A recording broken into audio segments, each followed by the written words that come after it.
I entered a treatment facility, what the educators and mentors told me was to wait several weeks before expressing my feelings. I was meant to spend that time listening to others share their stories. And the first 2 weeks was terrible for me.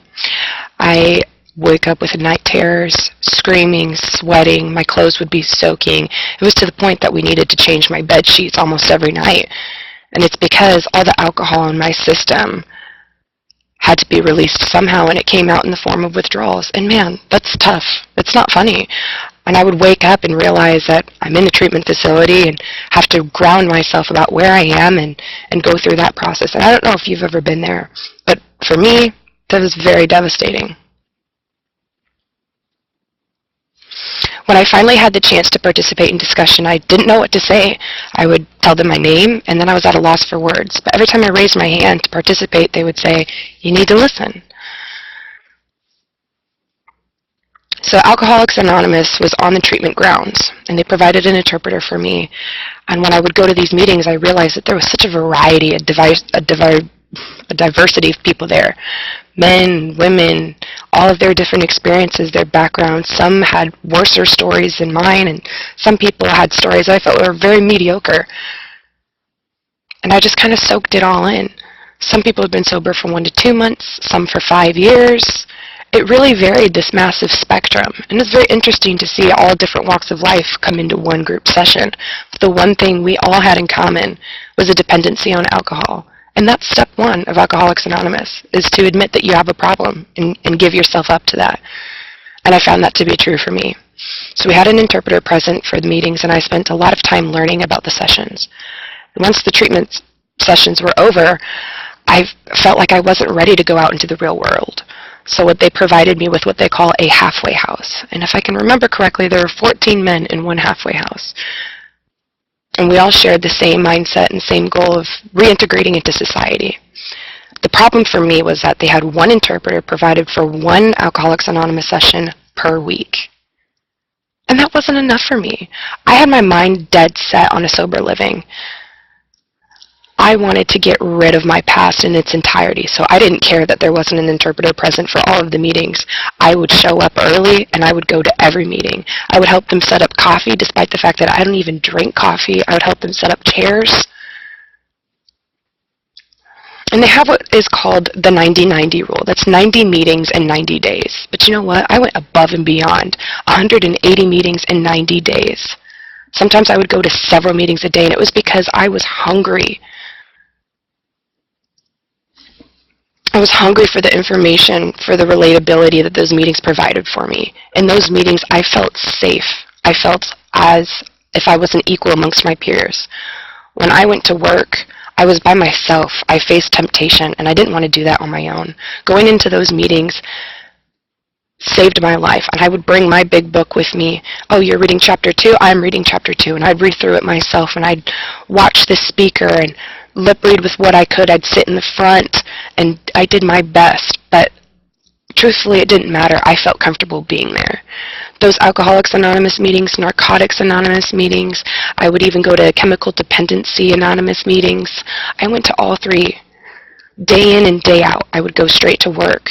But if I wasn't at work, I was at these meetings, and it was because I needed help, and I knew that. I received a sponsor, but I wasn't satisfied with my sponsor. So I had 2 appointed sponsors. I felt there was a bit of a cultural difference because I was deaf and my sponsors were hearing, so I struggled with receiving the help that best benefited me. But today, with new technologies, with today's technologies didn't exist back then, so there was a bit of a barrier there. So I had 2 sponsors in case one communication access fell through. I had another one. But between the both of them, they came down on me hard. They were strict. They made sure that I was doing exactly what I needed to be doing, that I was going through the steps accordingly. And I did. However, I got stuck when I got to step 3, because step 3 is about giving yourself up to God. And I didn't understand that concept. God? Who is God? God has had no appearance in my life. So I skipped step 3. Whoops. It didn't matter. Hate me all you want. But I went through all of the rest of the steps, skipping step 3. And later, I went back to step 3 after I kind of understood the concept of God. and religion. Oops. But anyways, I went through the steps, I went through the meetings, and my life started slowly but surely to change. And it didn't happen overnight by any means. I would contemplate my life over and over again. Should I go back? I would miss drinking, but I had a heart problem. And I knew that if I kept on the path of drinking, I was going to die. And the doctor had tested my liver, and it came out positive for liver cirrhosis. And that meant that my liver was damaged. And if I were to continue drinking the way I was, I would be dead within a 2 to 3 month period. So I stopped drinking literally at the right time. And that's a scary experience for me. I didn't qualify for a liver transplant. And so even though temptation tests me all the time, I used to walk in the bar and contemplate. I'd sit there forever and think about buying a drink, but in the end I would end up leaving. And I know that life is frustrating, the communication barrier is frustrating, but no matter what, I was going to be at those meetings. I was going to do what it took to be sober. I'm going to wake up another day. I'm going to face the struggles that I faced yesterday, but I make those choices every day I wake up, theorizing all these different ideas and challenges and how I'm going to conquer and triumph and come out on top. And little by little, things started to become a little bit easier. And it wasn't a fast process. It took 3 or 4 years of meetings, of constant support, therapy, sponsors, and all of the like. It took socializing with other people and witnessing other people's relapses.